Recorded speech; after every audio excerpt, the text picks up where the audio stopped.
Maybe you're asking the question, how do I know that I'm having a spiritual awakening? Let's get it. Yeah. I'm inspired. I'm inspired. Hey there guys, how's it going? My name is Sumet Chatterjee from the Flow Zone Academy, and I'm a flow state coach, which means that I help you feel better and perform better. Today I'm describing the process of spiritual awakening, as well as how do you know that you're having it. What are the symptoms, or what is the experience like? I can't speak for everybody, right? I can only speak for my own experiences. So take what I say with a grain of salt. Obviously, this is my own interpretation, and I hope it helps guide you somewhere, okay? Stage one of spiritual awakening will feel like you're missing something. That sense of missing something is usually a sense of I'm missing that connection to the divine in some way, right? I'm missing God, I'm missing Tao, I'm missing the universe's piece of connection with me, that divine spark, that gnosis, whatever that is, right? We can't really put a word on it, but we know that you feel lost, something is missing.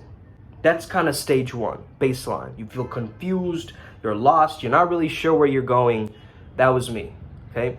Now I've experienced 3 spiritual awakenings in my life, and I've got to know that each one of them was an upheaval, was a turmoil, was where I went into the deepest, darkest part of myself and the pits of myself and brought myself out each and every time.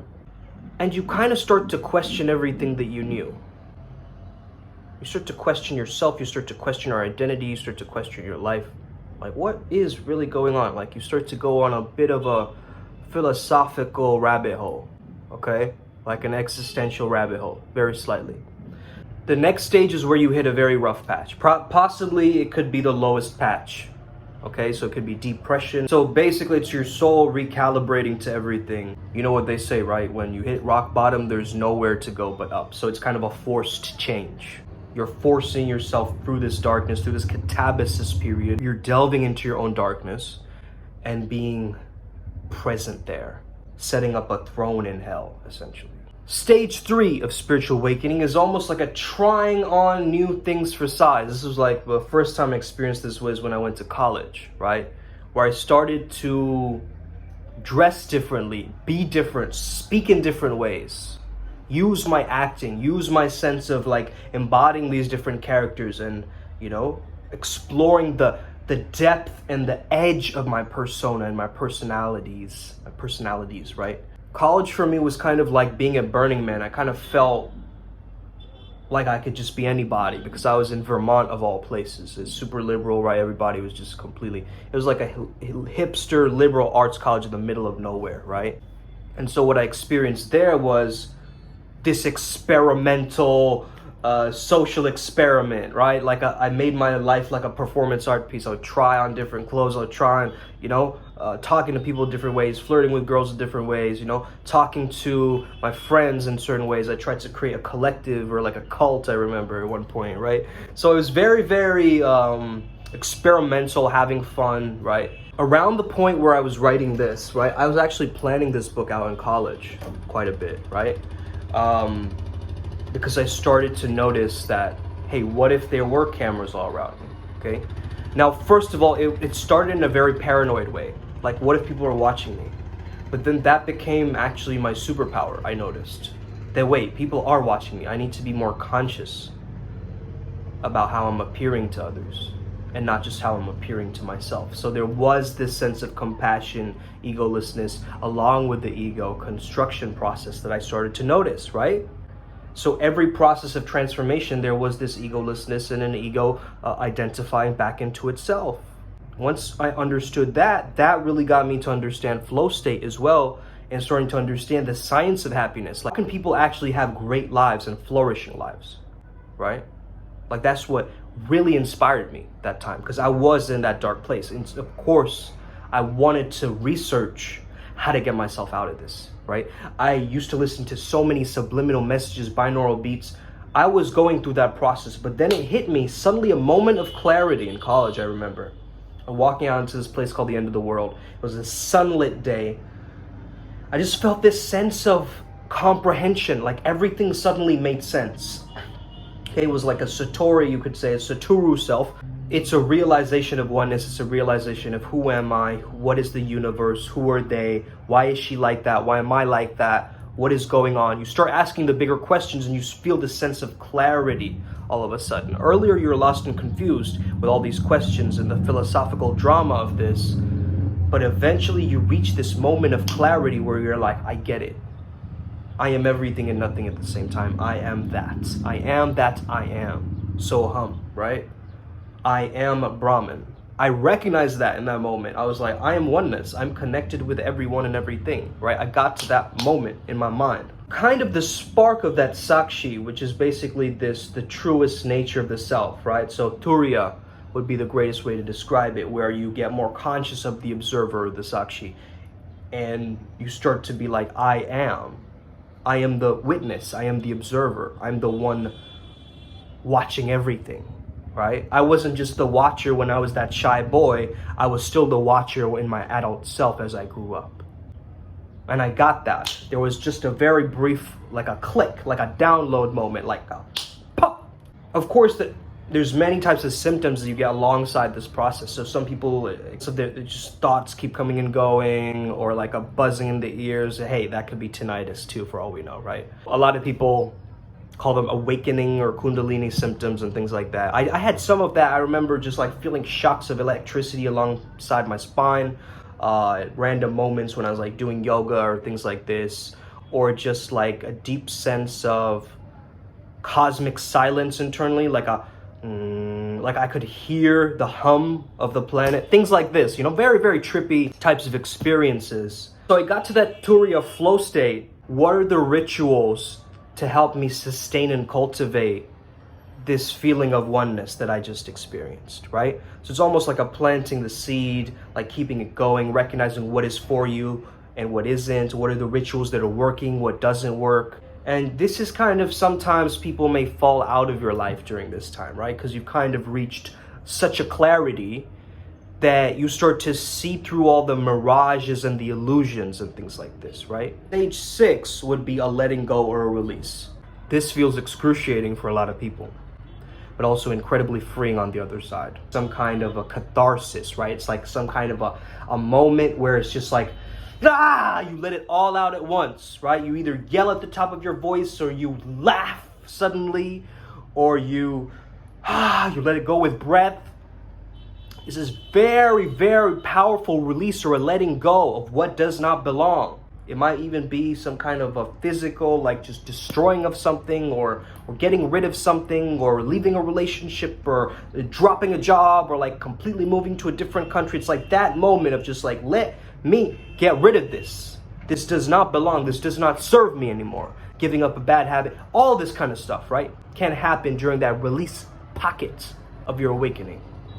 And once you've let go, you've cleaned the slate. You feel this emptiness or this void, which kind of feels quite freeing. You feel more light.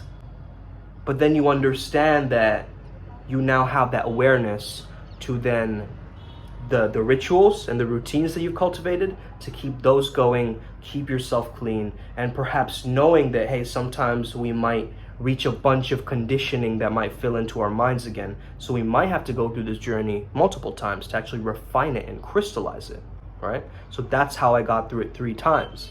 Okay, first time was in college, second time was I was doing a spiral after a bad breakup. Breakup didn't happen then, okay, but I kind of consciously knew that it happened then, okay, because I was moving away from her, whatever, to India.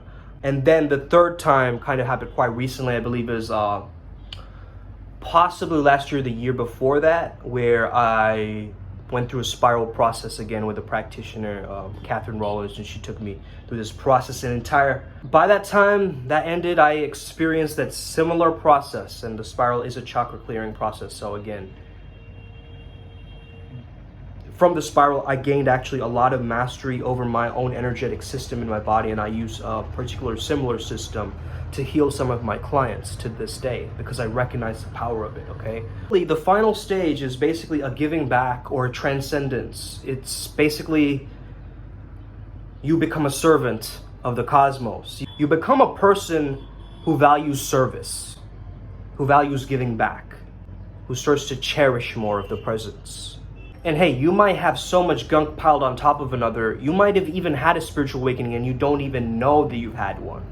This is just how I experienced it. I want to give it this label because that is gonna impact my storyline the best. You know, I was named after a Buddhist monk after all, and this serves my storyline the best. So I've chosen to give it that construct in a sense. I'm not deluded about these different concepts and things. I'm looking at them very hemisphere synchronized, let's just say, right? Maybe there's some similarities with your story. I'd love to hear about your spiritual awakening. What happened for you?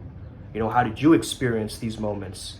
Notice that isolation is generally a part of this, right? Because other people's energies, if you're mixing in with those energies a lot, hey, they can trigger an awakening. However, they won't really help you to come out of the other side if you keep getting these old storylines and attachments, right? You do need your own space. You do need your own world to explore, because you are exploring the most dangerous neighborhood, right? Which is your internal world. So how do you know that you're experiencing it? You feel connected, but you feel incredibly alone at the same time. You're connected to the natural world. Animals come around you. You know, you feel a sense of connection with the planet and humanity, but it's very difficult for you to open up and kind of socialize. You feel a sense of isolation, aloneness, and internal caving in, right? You're forced to look at yourself.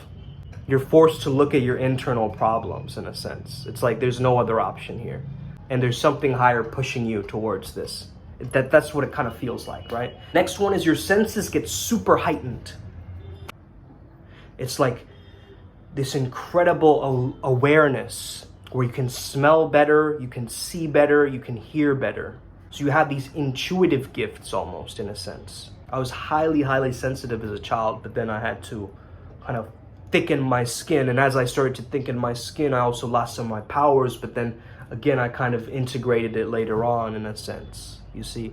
So that was kind of my process. Physical body sensations, as I mentioned, you know, jittering, insomnia, things like this. I had super vivid dreams, like really, really, like the dreams felt real to a certain point. And they'll just keep happening. Because all of that stress that you've repressed is coming out, like the floodgates are open. And so the brain is activated with these dreams. And it's just a stress relief, you know, let it happen. It's just needing to happen. So you're gonna have these super vivid dreams. It might be affected by what substances you use and things like this. You will notice this lucid dreaming or this vivid dreaming very rapidly. Synchronicities and deja vu or vujade, right? You experience so many signs and so many symbols that it's unquestionable at this point. You just stop questioning it. It becomes sort of like, okay, yeah, this is gonna be a part of my life now. You know, you learn to trust the signs. You learn to trust the guidance. Next thing is your relationships with people or certain people in your life are going to shift. They're going to change because you're changing. And so they either change alongside you or you leave them by the wayside. Opening up this doorway might bring in actually new relationships, new people that resonate with you. But it's just a part of your autotelic process. You're doing it for the sake of doing it. You're socializing for the sake of socializing, not trying to get into some kind of, like, I need to make a friend by this month or else I'm going to be a loner. No, none of that. You want things to happen organically, in a sense. Clairvoyance, clairaudience, you know, clair whatever, okay? Clair de la lune. Next thing is you see the matrix. You see this falseness. You see the mirages and everything. You see the loopholes of society. You see the fakeness, you see the inauthenticity, you see the falseness, you see the Maya, the illusion. You see all the illusion of society. You start to wake up to that. Like I remember I used to buy so many clothes, like so many clothes, right? Even when I went to London, I just have so many clothes. I was still in that exploration phase of like trying out different video game characters of this game of life, right? I did come to that realization that, wait a second, maybe this is going a little much, because I do remember I spent all my money. I was like zero in my bank account, and it's because I wasted it on clothes. Like, kind of ridiculous. Then again, I was obsessed. I was trying to, you know, make something of myself. I was scared. I wanted to be somebody. I wanted to be liked. I wanted to be respected. I wanted to belong. And all my life has been just a journey of me trying to fit in, recognizing that I need to moreover stand out. Just be myself. But again, being my best version of myself, not just being myself and then just staying there. That was an issue too. This is why I had written this, right? How can we use acting to fake it till we make it, or moreover, not even fake it, but act it till we fact it, right? Act it till we become it. And then of course you notice spiritual mentors and just people who start teaching you. You will gravitate towards certain people, right? That you listen to on YouTube, or you will just know that this resonates with me, which means that this is a doorway for me. And finally, you will want this deep sense of like, I want to serve the planet in some way, like I want to give back. I feel this sense of like this karmic thread pulling through me, needing to share my gifts. But I hope this gives you much more of a clarity on this topic, and I hope that I've helped you kind of, given you a piece of this puzzle. Hopefully you've experienced some similar things, or maybe you're going through this right now. And if you want any support, you can always reach out to me on Instagram and let's just start talking. Who knows, maybe we might learn from each other. Let's get it today, Upward Spiral Gang. May we never be the same again and stay legendary. Let's get it today, Upward Spiral Gang. Hit that subscribe button.